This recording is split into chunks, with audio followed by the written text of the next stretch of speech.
Okay, credit control regulatory role of central bank में हम quantitative method को पढ़ चुके हैं। अब हमारा है qualitative method of controlling credit. Quantitative method थोड़ा सा ज्यादा टाइम टेकिंग भी था और ज्यादा उसमें एक्सप्लेन भी करना पड़ा था, बट आई होप कि जो भी समय लगा, शायद आधा घंटे लगे उसमें, बट आई होप कि तुम लोगों को समझ में आया है। अब देखते हैं क्वालिटेटिव या सिलेक्टिव क्रेडिट कंट्रोल मेथड। जैसा कि पहले बताया था, क्वांटिटेटिव में तो फ्लो ऑफ क्रेडिट के ऊपर कंट्रोल किया जाता है, क्वालिटेटिव में पूरा का पूरा फ्लो ऑफ क्रेडिट पे कंट्रोल नहीं किया जाता, बल्कि एग्जैक्टली कोटास वगैरह फिक्स किए जाते हैं कि कहाँ पे कितना पैसा यूज होना है। इसमें नंबर 1 पर है रेगुलेशन ऑफ कंज्यूमर क्रेडिट। क्या है? Regulation of consumer credit. देखो, 2-3 लाइन हम इसकी पढ़ते हैं। It aims at regulating the consumer installment credit on hire purchase finance. Hire purchase finance क्या होता है? फिर भी लिखा हुआ है certain percentage of the price on the durable goods is paid by the customer. अच्छा, बैंक लोन दे रहे customer installment during the specified period of time which is central bank will regulate the use of bank credit. हाँ, देखो, regulation of consumer credit. अब ये consumer credit word क्या है? हम लोग बहुत सारे सामान हायर परचेज सिस्टम पर खरीदते हैं। हायर परचेज सिस्टम को तुम ईएमआई समझ लो आसान भाषा में, ठीक है? जैसे मोबाइल फोन परचेज किया है, ईएमआई पर परचेज कर लिया। अभी जो मोबाइल फोन परचेज करते हैं हम ईएमआई पर अगर परचेज किया है, दरअसल हम इंस्टॉलमेंट पर, ठीक है, किस्त पर, समझती हो? ठीक? या फिर अरे सुना होगा कभी कि यार गाड़ी लिया है, कैश दे के नहीं, फाइनेंस करवाया है। हाँ। ये सुना है? तो ये फाइनेंस करवाया, मान लो स्कूटर वगैरह कुछ परचेज कर लिया है, बाइक परचेज किया है, या कार परचेज किया है, या फिर होम लोन है, घर खरीदा है, ये सारे कंज्यूमर क्रेडिट है। इस पर्टिकुलर चीज़ों को खरीदने के लिए जो पैसा लोन के फॉर्म में किया जाता है उसको कहा जाता है कंज्यूमर क्रेडिट। अब कंज्यूमर क्रेडिट है तो एक्चुअली क्रेडिट ही है, तो एक किस्म का क्रेडिट उधार ही, ठीक है। अब ये जो उधार का पैसा है, गवर्नमेंट चाहती है कि यार कंज्यूमर को दिया जाने वाला क्रेडिट कुछ कम कर दिया जाए, तो सीधा सादा सा टेक्निक ये लगा देगी गवर्नमेंट, या फिर ये कह लो कि सेंट्रल बैंक, कि इसको रेगुलेट कर देगी, या फिर ये कह लो कि इसका एक कोटा तय कर देगी कि भाई आप कंज्यूमर को इन पर्टिकुलर चीज़ों में एक, मान लो सपोज कर लो कि 1 लाख रुपए ज़्यादा करोड़ नहीं दे सकते, बहुत कम बता दिया हमने, मतलब बात तो करोड़ों में होती होगी। फर्ज कर लो कि गवर्नमेंट ने तय कर दिया कंज्यूमर क्रेडिट के फॉर्म में आप 1 लाख रुपए ही दे सकते हैं, ओवरऑल बैंकों को ये तय कर दिया कि कोई भी बैंक इससे ज़्यादा पैसा वो नहीं दे सकता, ठीक है। तो अभी इस सिचुएशन में अपनी पर्टिकुलर लिमिट जो तय कर दी है सरकार ने, उस लिमिट पर पहुंचने के बाद जो क्रेडिट क्रिएशन है वो ऑटोमेटिकली क्या हो जाएगा? स्टॉप हो जाएगा। नहीं समझ में आई बात? नहीं समझ में आई ना? ऐसे समझ लो कि तुम्हारे पास गाड़ी है, ठीक है, तो मेरी बेटी हो सपोज कर लो, ठीक, और हमसे तुमने बाइक मांगा, नहीं स्कूटी मांगा, तुमने हमसे कहा कि सर गाड़ी दे दो, हमको जो है जाना है, कहाँ जाना है? कहाँ जाना है? चौक जाना है, ठीक है, चलो चौक जाना है, कपड़े खरीदने। हमने कहा नहीं तुम बहुत बदमाश हो, तुम चौक बता के निकलोगे, नए बोल भाग जाओगे। उसने कहा नहीं होगा, हम नहीं भागेंगे। अच्छा चलिए, हमने हिसाब लगाया कि आप ये चौक जाने के लिए, अच्छा तो यहाँ से करेली से चौक तक का डिस्टेंस पड़ेगा तकरीबन 4 किलोमीटर मान लेते हैं, 5 किलोमीटर सीधा सीधा मान लेते हैं, 5 किलोमीटर जाना, 5 किलोमीटर आना, 10 किलोमीटर। तो हमने क्या किया, स्कूटर में इतना ही तेल डाला कि वो 10 किलोमीटर ही चल पाए, उससे ज़्यादा चल ही नहीं पाए, ठीक है। अब डोंट से कि हम पैसा लेकर दिखाएंगे तेल भरवा लेंगे, ठीक है, इस तरह के क्रॉस क्वेश्चंस मत करिएगा, तो हम ही फंस जाएंगे।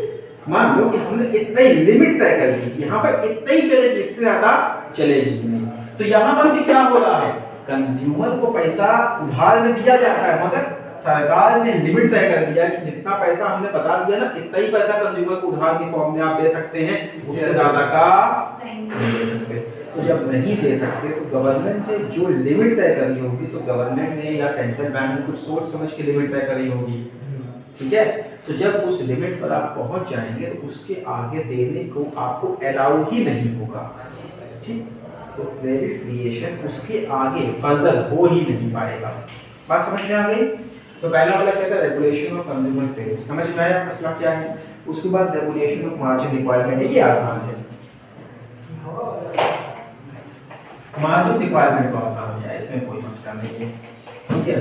सेकंड वाला है क्या, regulation of margin requirements. Margin margin requirement देखो होता क्या है, पहले ये समझो। बैंक पैसा लोन के फॉर्म में देता है। सपोज कर लो बैंक ने 10 लाख रुपए का लोन दिया। बैंक जब भी कभी लोन देता है यूं ही लोन नहीं दे देता, क्या कहता है कि आपको हम लोन तो दे रहे हैं मगर बदले में आपको कुछ न कुछ सामान गिरवी रखना पड़ेगा। ठीक। एक और बात कि अगर 10 लाख का लोन दिया है तो इसका ये मतलब नहीं कि 10 लाख का ही सामान बैंक गिरवी रखवाएगा। बैंक बोलेगा कि आप कुछ बढ़ा के गिरवी रखिए, फ्लक्चुएशन हो गया तो, इंटरेस्ट नहीं कवर हुआ तो, कुछ भी हो सकता है। तो बैंक क्या करेगा, लोन जो है जितने का दे रहा है उससे ज्यादा की कीमत की सिक्योरिटी अपने पास गिरवी रख पाएगा। सपोज कर लो बैंक ने बोला 12 लाख रुपए की कम से कम सिक्योरिटी आपको गिरवी रखना पड़ेगा, ठीक है। तो अब लोन के अमाउंट में और जो सामान गिरवी रखा है उसके अमाउंट में जो डिफरेंस है, कितना डिफरेंस है, 2 लाख रुपए, यही है मार्जिन, ठीक। और जब बैंक इसको मैंडेटरी कर देता है तो ये मार्जिन रिक्वायरमेंट कहलाती है, ठीक। तो मार्जिन रिक्वायरमेंट ये है। अब इसका रेगुलेशन ऑफ क्रेडिट से क्या ताल्लुक है, ताल्लुक ऐसा है कि अगर मार्जिन रिक्वायरमेंट कम रहेगी, जैसे देखो 2 लाख तक की मार्जिन रिक्वायरमेंट है, 10 लाख के 12 लाख रुपए का सामान तक की आपको लोन मिल सकता है। अगर मार्जिन रिक्वायरमेंट कम है तो लोगों को ज्यादा हिचकिचाहट नहीं होगी लोन लेने में, ठीक है। तो और अगर मार्जिन रिक्वायरमेंट ज्यादा है, मान लो कि 10 लाख रुपए का लोन लेने के लिए हमको बैंक के पास 20 लाख रुपए का सामान रखना पड़ रहा है, तुम बेवकूफ है क्या, हम गधे हैं केजरीवाल जी के शब्दों में, ठीक है, ऐसा है ना, हम गधे हैं। तो केजरीवाल जी में इतनी अलग मामला है। चलो अब बताओ, अगर इतना ज्यादा डिफरेंस होगा मार्जिन रिक्वायरमेंट में तो लोग ऑटोमेटिकली लोन देना कम कर देंगे। हो सकता है बंद ना करें मगर कम जरूर कर देंगे। तो इसी पर्टिकुलर लोगों की मेंटालिटी का फायदा उठाती है सेंट्रल बैंक। सेंट्रल बैंक समझता है यार, देखो फ्लो ऑफ क्रेडिट अगर कम करना है मार्जिन रिक्वायरमेंट को बढ़ा दो। सीधे मना नहीं कर रहा है कि सीधे मना कर रहा हूं कि अब लोन नहीं देंगे आपको।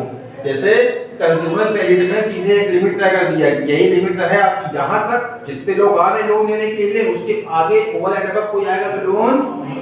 यहां क्या कर रहा है भैया, मार्जिन रिक्वायरमेंट हमने बढ़ा दिया, आओ लेना है तो ले लो, ठीक है। इसको ऐसे समझ लो कि जैसे रेलवे में देख लो क्या है मामला। हमारे मोदी जी ने कहा था कि भाई हम स्मार्ट सिटी बनाएंगे, रेलवे सस्ती कर देंगे, फलाना ढिमकाना, बहुत सारे वादे किए थे। क्या किया, जनता डिब्बा ही निकाल दिया रेलवे से। खाली एसी वाला अवेलेबल है या स्लीपर अवेलेबल है। आपको यहाँ से लखनऊ जाना है, पहले 75-76 रुपए में चले जाते थे, अभी जाइए 350 रुपए में, ठीक। क्या किया, धीरे से लेना हो तो लो, जाना तो चले, तो हमको मतलब ही नहीं। वही सेम चीज यहाँ भी कर रहे हैं भाई, मार्जिन रिक्वायरमेंट बढ़ा दिया, लोन लेना है तो लो, नहीं लेना हो निकल लो पतली गली से। पतली गली का ऑप्शन हमेशा अवेलेबल है, ठीक है। तो रेगुलेशन ऑफ मार्जिन रिक्वायरमेंट ये होता है। सेंट्रल बैंक अगर क्रेडिट फ्लो को बढ़ाना चाहती है, फ्लो ऑफ क्रेडिट को बढ़ाना है, मार्जिन रिक्वायरमेंट को घटा देंगे। फ्लो ऑफ क्रेडिट को घटाना है, मार्जिन रिक्वायरमेंट को बढ़ा देंगे, लोग ऑटोमेटिकली कम कर देंगे। तीसरा है क्रेडिट राशनिंग। राशन की दुकान पे कभी गया, राशन कार्ड है तुम लोगों को? राशन कार्ड है, राशन कार्ड नहीं सर, तुम्हारा है? हाँ अरे यार हमको बनवाना है राशन कार्ड, हमको भी सामान मंगवा लेना है। हमारे भी गवर्नमेंट में है उनका ही, हम लोग के परिवार के। अरे छोड़ो, बनवाना चाहिए यार राशन कार्ड, तो कम से कम बनवा ही लेना चाहिए। चलो चलते हैं। राशन कार्ड में क्या होता है, हर परिवार का हिस्सा तय होता है, हर परिवार का हिस्सा तय होता है। हाँ भैया आपके घर में कितने लोग हैं, मैंने बताया भैया हम 10 लोग हैं, 10 लोग के हिसाब से मिलेगा राशन। हम 4 लोग हैं, 4 लोग के हिसाब से मिलेगा राशन। सबका हिस्सा तय कर देना, ये कहलाता है राशनिंग, ठीक है। क्रेडिट राशनिंग का मतलब उधार के पैसे का हिस्सा तय कर देना, किसको कितना उधार देना है।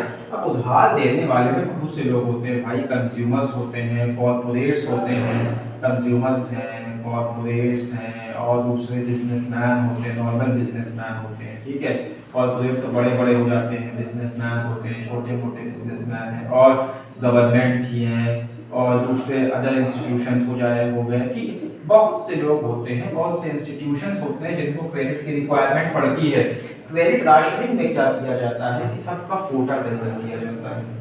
हाँ भैया, कंज्यूमर है, देखो कंज्यूमर क्रेडिट कोटा तय कर दिया, कॉर्पोरेट्स है कोटा तय कर दिया, बिजनेसमैन है कोटा तय कर दिया, सबका हिस्सा बना दिया कि भाई आपको इतना मिलेगा, आपको इतना, आपको इतना, आपको इतना, आपको इतना, आपको इतना, ठीक है। इससे क्या होगा, गवर्नमेंट पहले से ही उतना हिस्सा तय करेगी जितना आउट ऑफ कंट्रोल ना होने पाए, ठीक। पहले से ही सेंट्रल बैंक ऐसे तय करेगा कि कोई भी चीज आउट ऑफ कंट्रोल ना होने पाए, तो पहले से ही कंट्रोल में रखेगी भैया, हिस्सेदारी पहले ही तय करती है हम। तो क्रेडिट को कंट्रोल करने का एक तरीका ये भी है कि भाई राशनिंग कर दो, सबके हिस्से बांट दो, सबको बता दो कि आपका ये हिस्सा है, ठीक है। चौथा है डायरेक्ट एक्शन। देखो ये सीधी सादी सी बात है और इसको कुछ पढ़ने वाले की जरूरत नहीं, ये आखिरी है, मोरल क्वेश्चन नहीं पढ़ाएंगे, देख लेना, पब्लिसिटी भी नहीं बनाएंगे, देख लेना, कोई मतलब नहीं है। क्वालिटेटिव मेथड में 3-4 पढ़ लिया बहुत है, इतना भी आना मुश्किल ही होता है, ठीक है, ठीक है। डायरेक्ट एक्शन में क्या है, अगर किसी कमर्शियल बैंक ने सेंट्रल बैंक की कोई बात नहीं मानी, उसके ऊपर डायरेक्ट एक्शन हो जाएगा, ठीक है।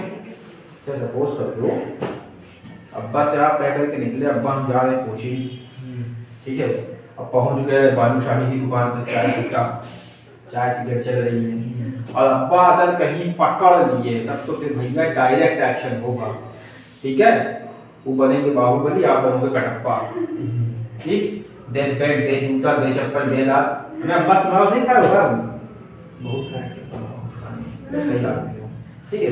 तो भैया अब्बा होता है ना, सेंट्रल बैंक क्या होता है, सारे बैंकों का अब्बा होता है। तो अगर किसी बेटे ने बात नहीं मानी, यानी किसी कमर्शियल बैंक ने इसके कहने के हिसाब से काम नहीं किया, डायरेक्ट एक्शन ले लेगा, ठीक है। देखो क्या लिखा है डायरेक्ट एक्शन में, refers to various directives issued by the central bank to commercial banks from time to time to regulate their lending and investment activities। क्या करियो, अब जैसे भी हो, वो तो central bank can take direct action against commercial banks. This policy may not be used against all the banks but against any bank। सबके खिलाफ नहीं यूज करेंगे, मगर उन बैंकों के खिलाफ जिन्होंने सेंट्रल बैंक के डायरेक्टिव को नहीं माना, ठीक। तो ये हो गया डायरेक्ट एक्शन, ठीक है। तो अपनी बात मनवाएंगे, नहीं मानेंगे तो डायरेक्ट एक्शन ले लेंगे। तो ये भी एक तरीका है, क्वालिटेटिव तरीका है क्रेडिट को कंट्रोल करने का। Okay, that is the end for this topic. ज्यादा ही हो गया।